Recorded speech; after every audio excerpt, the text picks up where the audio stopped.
Nakipagbulong si DSWD Secretary Rich Gatchalian sa mga nakatatanda sa Boli ni Abra ngayong araw para matiyak ang mas epektibong paghatid ng serbisyo para sa ating mga senior citizens. Ayon kay Secretary Gatchalian, nalayunin ng kanyang pagpupulong upang direktang marinig ang kanilang mga saloobin at mungkahi hinggil sa mga kasalukuyang programa ng kagawaran.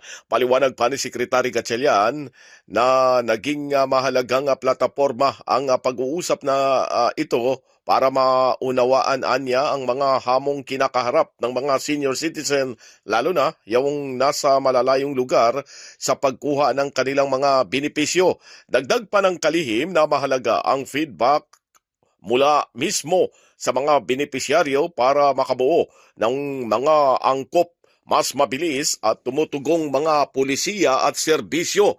Ang inisyatibong ito ay alinsunod na rin sa direktiba ni Pangulong Ferdinand R. Marcos Jr.